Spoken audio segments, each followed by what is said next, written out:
Welcome to the GBC Big Three podcast, a weekly podcast where we sit down and unpack three big questions raised during our Sunday sermons.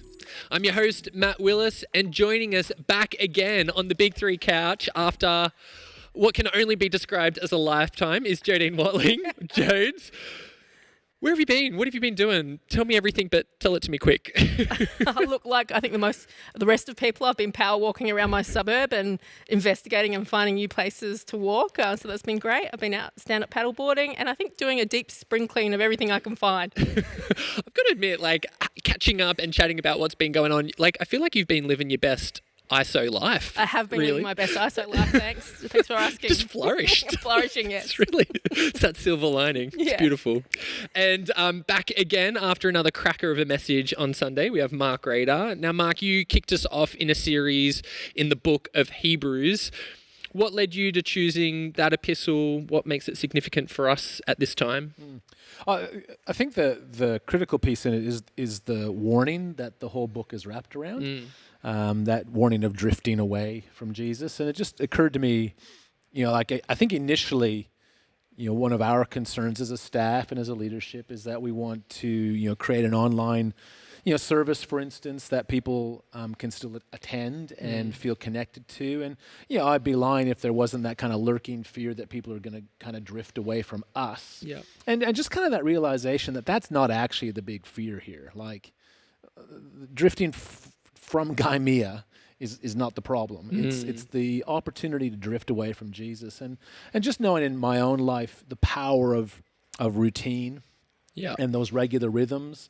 And all of a sudden, I've noticed it even in my own life, it's very different on a Sunday. It's just really different on absolutely. a Sunday. I still attend church 3 times, but it's just a lot different. And just kind of being out of that rhythm and realizing how easily it is then for us just to kind of drift away. So I thought that it was a really kind of, for me personally, it was a reminder that the most important thing is that we're not drifting away from Jesus. Yeah. And secondly, I think then it was a word for us as a church that, in the midst of a lot of our routines being disrupted, to not allow that to give us an excuse either. Yeah. Well, great. I've got to admit, week one, I feel like we're in for a wild ride. It's going to be a great series. You can listen to that message again through our regular GBC Sermons podcast. But today, as always, we'll be unpacking 3 big questions submitted through Slido during our Sunday services. So guys, let's get into the big 3. Well, Mark, I'll start with you. You helpfully provided a bit of an overview to the context in which Hebrews is being written into. You explained a couple of really defining features to the Greco-Roman culture that the audience of Hebrews is living within, and you spoke about 2 key threads of their society. The first being the honor and shame system. This idea, and I'm sorry if I butcher this completely, but that's fine. This whole idea that honor is the number one commodity. Everyone's after it. Everyone needs it. Everyone wants it. And the more honor you have, the more influence, connection, status you hold.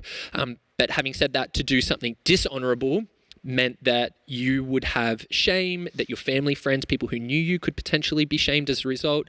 And shame was a stain that's not easily removed.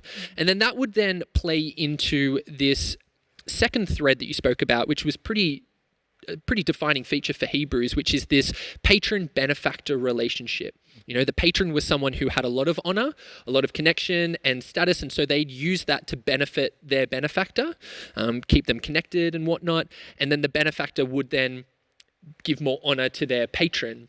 And you tied that into, and I guess the author of Hebrews really ties that into Jesus and our relationship with Jesus and how that's really significant. And that's the context that really Hebrews kind of focuses around. Now that leads us to our first question. How does the patron-benefactor relationship maintain its significance for us when we no longer exist within an honor-shame society? Yeah, sure. I mean, first of all, it's a good summary. Thank you. You've obviously listened at least twice. At to least. that, right? So well played. Well, you. I can go home now. You never cease to astound me. Yeah. So, just when I He thought- listened. Wow. So, now, and I should probably say that a lot of my thinking on that was shaped by De Silva's commentary on Hebrews that focuses on what's called socio-rhetorical criticism, looking at both the rhetorical features of the letter and the social context in which it's written. So I found his commentary very influential. It's an excellent commentary if you're looking to get a commentary on the Book of Hebrews. But I think that the patron benefactor language is certainly helpful to make sense of Hebrews, but it still makes some sense for us today. To some degree, that even though we don't have, at least in Australia, an honor-shame culture, my understanding of many Asian cultures is that they still have a much stronger honor and shame culture. Yeah. And so I think people who are from an Asian background, particularly first generation or second generation, they would have a much clearer understanding of that than you or I would.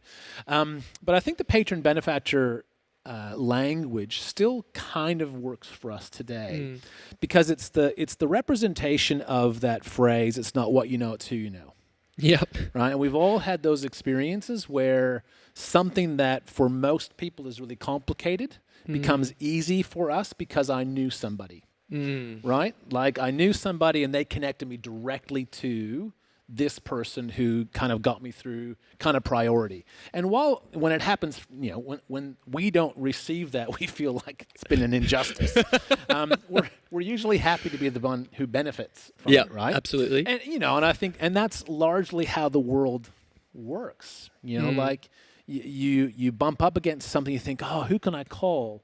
Who can I talk to? Oh, I know.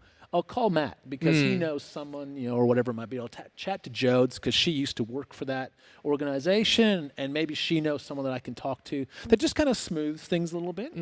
And I think that kind of patron benefactor relationship is what is most valuable for us to kind of take away from it. I think the difference is that for the first century, it was kind of almost institutionalized. Right, it was a really significant part of the fabric. Whereas, I think personally, I think that Western democratic capitalistic societies could do with some shaming of very wealthy people who are not benefactors. Who are not patrons of those around us. Like you look at, there are lots of wealthy people who do lots of great stuff in the world, and that's good. But there's a bunch of them who are just like they just accumulate stuff, and we don't have any social shaming mechanism to kind of go, what are you doing with $300 billion? So I think there's some benefit to that. Oh, we definitely are a shameless society. I'll give us that. That's right. All you have to do is scroll through social media a little bit, and you're like, not a lot of shame. Not a lot of shame going around. So I think the piece for us where it kind of falls down is because it's not formalized for us. It's that kind of gentle, it's who you know. That would almost, I think it then, when you translate it to the relationship with Jesus, doesn't feel quite as strong as it would have been the first century. Yeah, absolutely. Yeah. Jadine, any thoughts from you?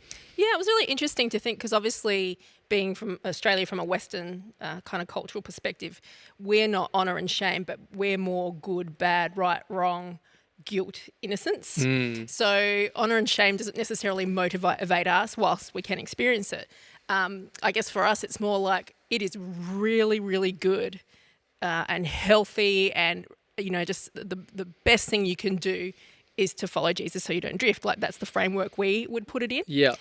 Whereas it's not good to drift. It's unhealthy to drift. So just sort of flipping it in a construct that we would sort of examine from a Western perspective is kind of helpful. I think of exercise and eating healthy. We all know it's the good thing to do, but do we do it?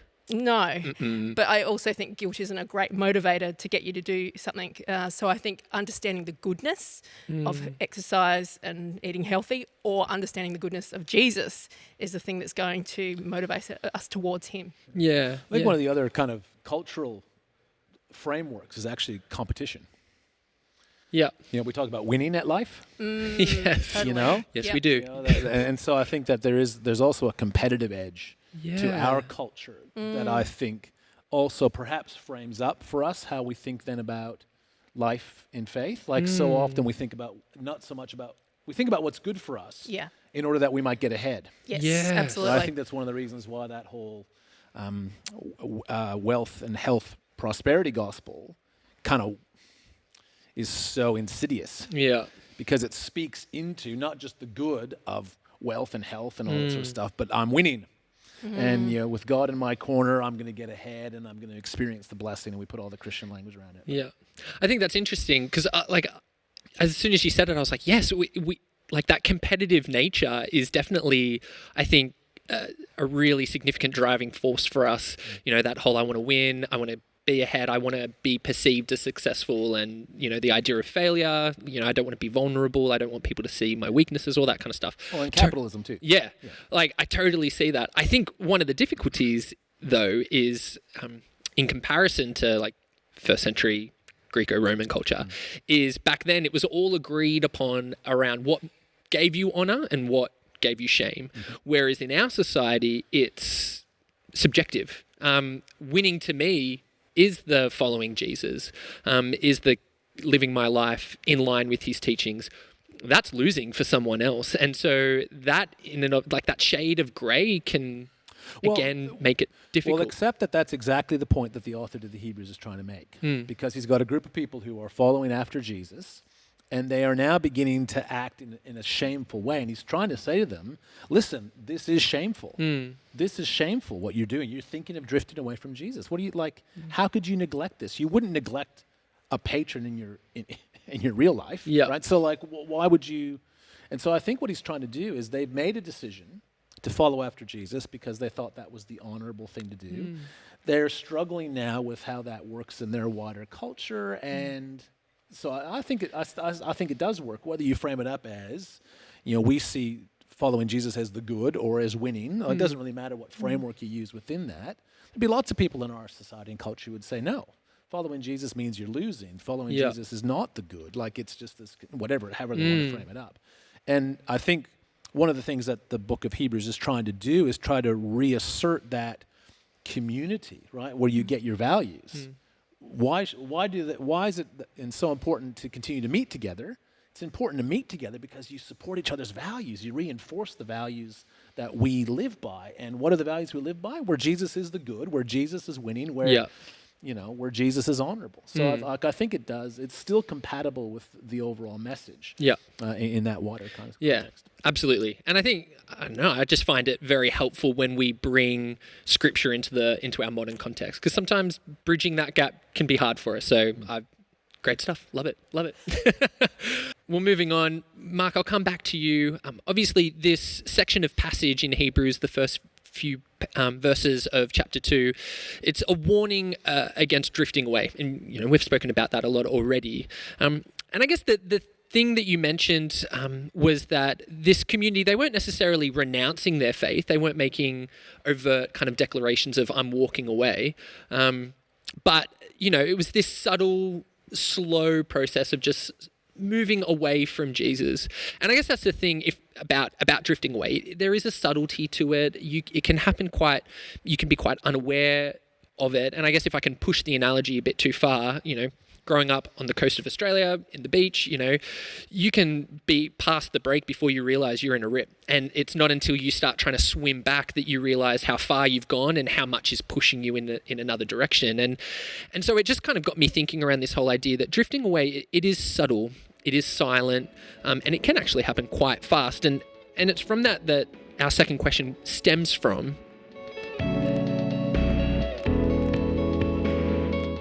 What are the signs? What are the things that I can be looking out for in my life that indicate that I might be unintentionally drifting away? It's a good question. I think that, as you point out, I think one of the key indicators of one of the things that happens when we drift is that we're a bit negligent, right? There's something lovely about getting on an inner tube or a flotation device of some description and just lying back and not really thinking too much about it. And it's those places, of course, where you're drifting. It's quite happily drifting along and you're not really paying any attention. It's when you realize that something's important that you have to be even more aware of it, right? So when I first moved to Australia, we'd go down to the beach, and my wife would say, make sure you stay between the flags. And because I didn't grow up on the coast, the ocean still freaks me out a little bit. So I was like, put your floaties on. Well, not quite that bad, but pretty close. So I was like, I'm going to stay between the flags, and I was amazed at how easy it was to be just kind of moved along the beach. And you kind of look up, and you'd be out of sync again. And so I think, first of all, being aware of what's important and having a really clear vision of what we think, like what are we trying to achieve? I think when we don't have any clarity, it's super easy to drift. Yeah. Right? If you're just, I'm just going to sort of follow Jesus, I guess, and that's the best you can come up with in terms of a direction for your life. Oh man, you're already drifting. Yeah. Right? Yeah. And I think that the other thing is, I think the flags on the beach is a good analogy to some degree, because you need to have a point of reference. Yeah. Right? Because a little bit of drift is okay, right?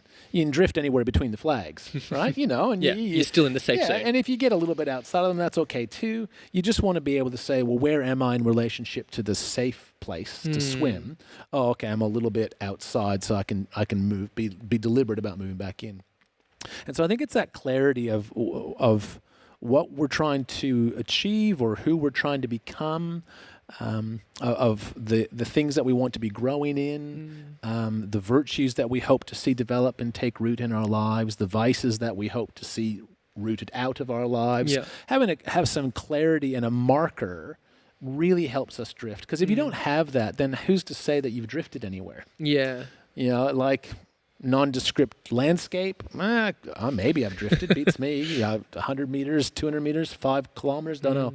So I think that those are the critical pieces. Yeah. And it's only when you've answered that you'll have any kind of clarity then around, have I drifted? You got me thinking, because as you were talking about, I guess, that intentionality, like really when you want to get somewhere, when you make a plan, like I was instantly kind of taken back to like study and when I needed to get stuff done for study, which I can definitely drift in my studies, let it be known. I know it's surprising for everyone, but but you'd have to do like a Monday I'm going to read these chapters, Tuesday I'm going to summarize them, Wednesday I'm going to start my essay, all this kind of stuff. You'd create a plan that you would kind of work through. I find that helpful. Which then gives you, shall we say, a bit of a checklist. Do you have a plan? And if you say no, well, okay, you might be drifting. Yeah. Do you have a clear idea about what you're trying to achieve? No. Okay, you might be drifting. Yeah. You're not necessarily drifting. You might just be standing still and becoming stagnant, which is a different problem. Yeah. So I think some of those, it kind of gives us gives you a diagnostic. If that makes sense. Super helpful questions to reflect on. Jodine, what stands out for you? I think everything that Mark said, absolutely. I guess just to add to that, a sign that you're drifting can be a lack of consistency. Your day is like your life in miniature. So if you're not consistently doing particular things across most of your days, then you're probably not going to have that in your life. So it's a great, I guess, unit to start with. Does prayer show up in my day? Does spending time with God show up in my day? However large or small that is, and I think that speaks to the flags analogy as well.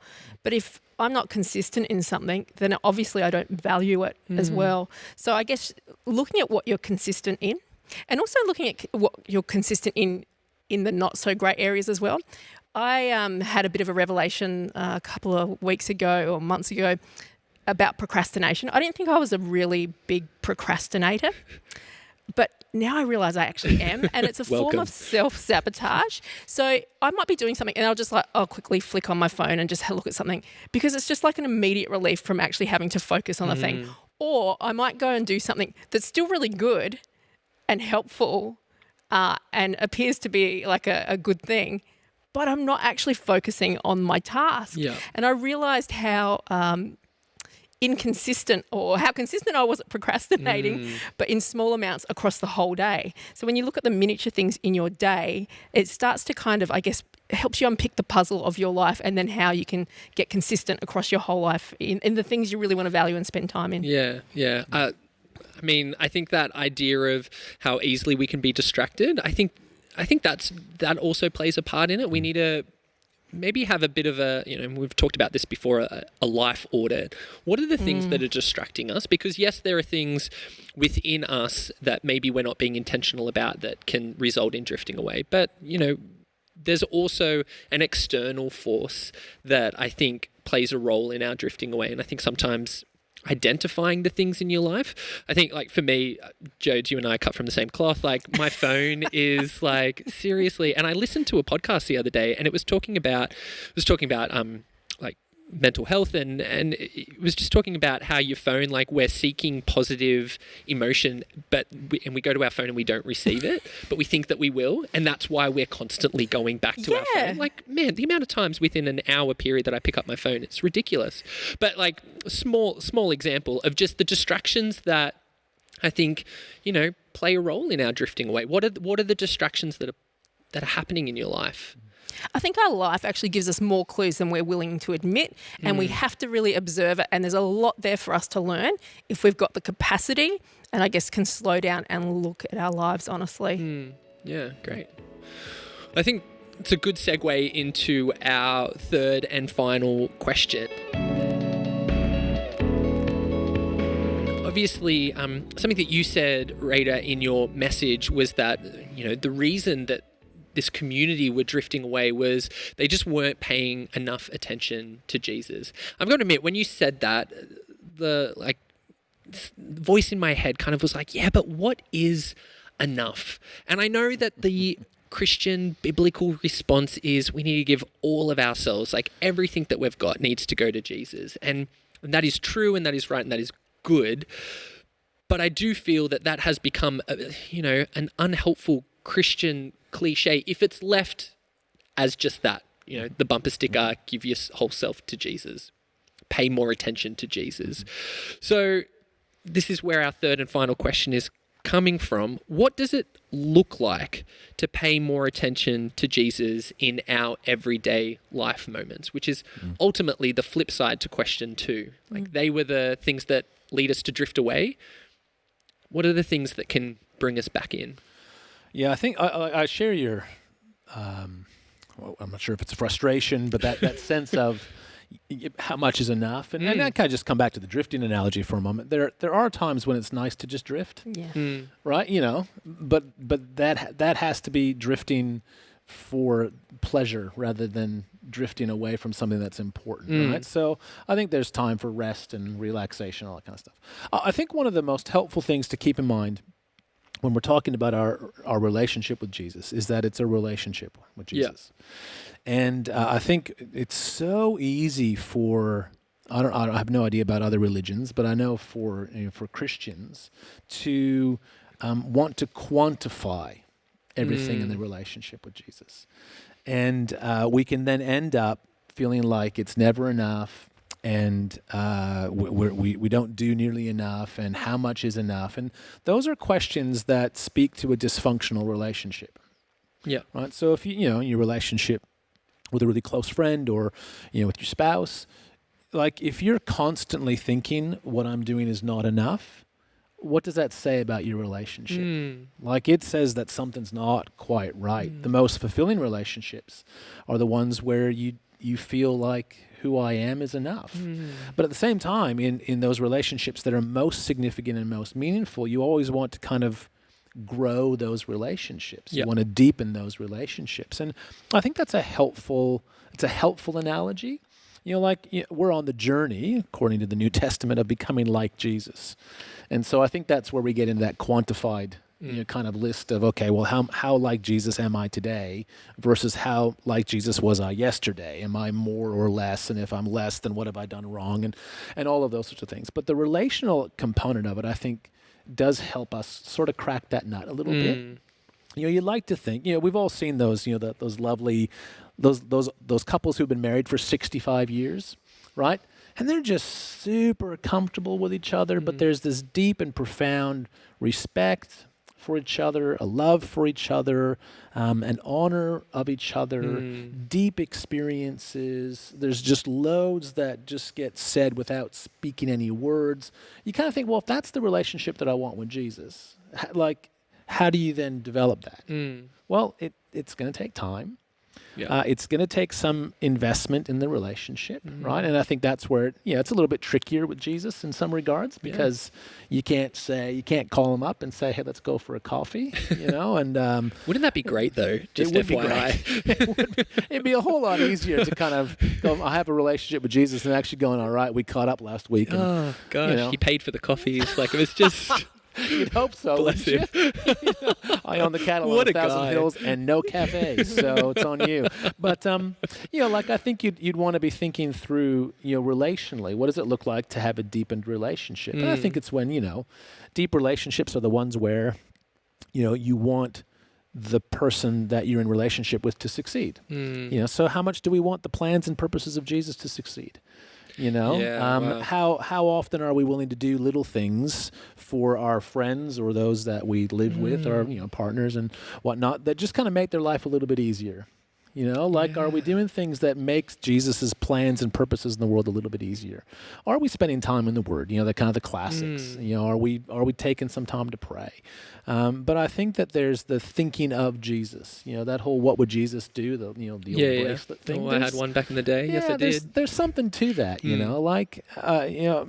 Those sorts of things I think become pretty important. Now that it's harder to quantify, but I think it's worth dealing with the mess of that. And focus on the relationship rather than a list of do's and don'ts, or some sort of scorecard where I'm more like Jesus today than I was yesterday, and where you can chart and graph everything. As much as I like charts and graphs. Yes, you do. I've got to admit, what you just said really stood out to me. That whole idea of, I like the people that I care about. I want them to succeed, and I want to do what I can to assist them in that. Am I asking that question of what God is trying to achieve, of what Jesus is doing in our world? Like, I've got to admit, I don't think I've ever asked myself that question, and I work for a church. Like, this is going to become a staff review soon. Maybe it is now.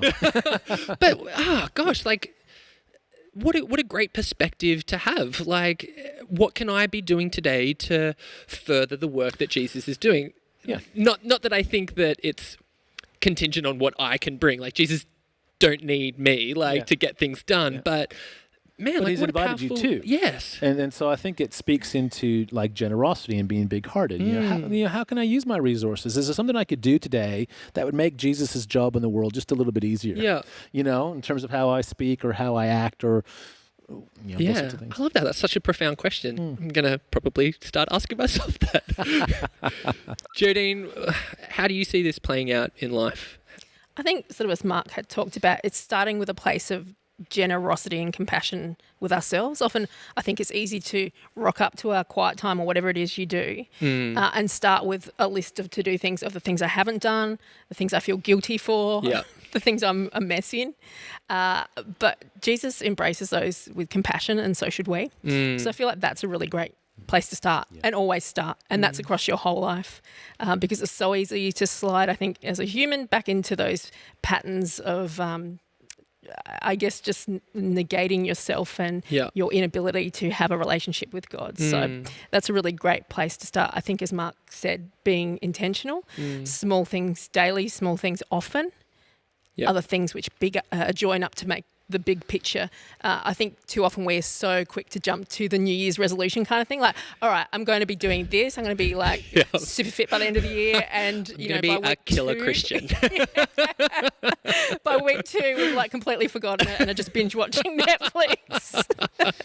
Probably with a 2-litre tub of ice cream in your hand as well. But you know what I mean? We start so big with such huge pressure and demands on ourselves, and I guess we've got to nurture these things out of love and relationship, and that is not with heavy, strenuous demands. That never works.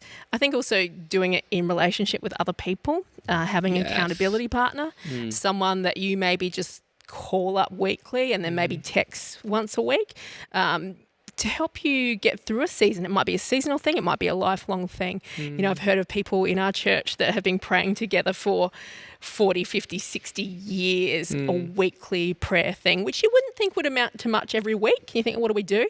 But when you add that over decades, that's huge. So for ISO Life, one of my friends who I actually two of my friends who I rarely get to catch up with, one in Japan and one up on the northern beaches. We have made a pact to catch up. So one I do weekly, the girl up on the northern beaches, we ring each other weekly and we pray. And my friend in Japan, we catch up once a month on Skype. Yeah. And it has been absolutely brilliant, like the life that they have breathed into me and vice versa for such a time as this. It's been absolutely incredible. So I think sometimes we can be faced with opportunities and you think, how do I get out of this situation? Yeah. It's like, who can I bring in this situation to help me go through it? And it becomes such a Lord of the Rings moment where you got your little team and you're like, let's go. Into Mordor. And you have a triumph together, and that is so beautiful, and you experience God so richly, and those times become moments that you look back on your life, not only for yourself, but with your friends and your community around you as well. Yeah. One does not simply walk into Mordor. But, Nice. but I think, the author to the Hebrews is focusing on one another as well. I think that's part of his message, exactly what Jodes was saying. And I think one of the skills that we need to help recreate is how to have a spiritual conversation. Yeah. We're pretty good at having those conversations about the weekend or about what you're getting up to, but to have a conversation about how you going in your relationship with God always seems a little bit awkward. So how do we have those conversations that either lead to prayer or lead to, like a significant conversation about what we hope is a really significant part of our lives, and how to do that in ways that don't feel awkward so we can normalize them, I think becomes a pretty important skill too. Yeah. And I think on that, it ties into something you said, Jodes, which stood out to me, this whole idea of guilt.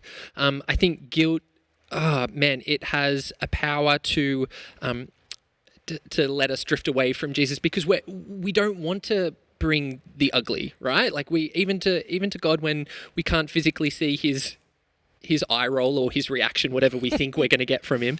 I think there are so many Christians, particularly like young Christians, young kids who, we see at youth, who they allow this guilt to really draw them away from God because there's such a shame of, this is what I'm carrying. And I think that also plays a role in pulling us away from the people who can actually journey with us and speak into that space. But I actually think that when we get to a point, both with God, but with, that fellowship of people, I'm just going to keep that going for as long as I can. And then you have those real conversations where you can go, actually, let me just put it all on the table here. Like, this is what's really going on. Man, they're the conversations that you walk away from and you've got fresh air in your lungs and you feel lighter. I think we need to acknowledge that guilt is a poison that we need to get rid of, and that it's not. It won't have the same effect that we think it will. Does that make sense? There may very well be some value in the act of confession. A space where you can actually say, this is what's gone wrong. Yeah. Because sometimes we do need to name that stuff and kind of go, it's not going real well right now. It's just not. I haven't read my Bible for months. I can't pray. Whatever it is. And having someone who can hear that without judging and condemning. Yeah. Oh man, there's some incredible space for that. And while we might not kind of fall into a kind of Roman Catholic confession, there's something quite powerful about that space. That may be worth exploring. In the sense of who can you be honest with in those spaces? So yeah, Jodes. I think shame and guilt can't survive when it's shared verbally, whether that's, like you say, through confession or when you share and talk amongst your friends or safe people. And it's always that thing you can be so built up on your insides, and then when you share it, and then they go, "Okay, it's no big deal," and you're like, "Oh yeah, it's no big deal." Yeah. It's so powerful. The trust circle that you can build in your life, and I think it also highlights that there's nothing that can go on in our lives that is not salvageable by God, and that's why He's the great Creator we turn to, because He will restore and renew all things, and that's in every area of our lives. Yeah. Great stuff. It seems ironic to me, guys, that we started the big three saying, hey, honor and shame doesn't apply to us anymore. And then we end on, man, like we've got some shame. But thank goodness that Jesus restores us in that. Like, go figure. Who would have thunk it? Well, thanks so much for coming and sharing with us today, guys. It's been awesome. Great. If you want to be a part of the conversation, make sure that you join us for our online services this Sunday at gbconline.org.au and that you snap the Slido QR code before the sermon to get involved. Don't forget, if you're listening to the podcast, we also filmed the Big Three, and that's now available at 7 p.m. on Wednesdays at GBC Online. If you've enjoyed the Big Three today, be sure that you give us a star rating and that you subscribe so that you can stay up to date on all future episodes. Well, thanks for joining us for this week's Big Three and our deep dive into God's invitation for us all. Remember, there's no thought too small, no question too big.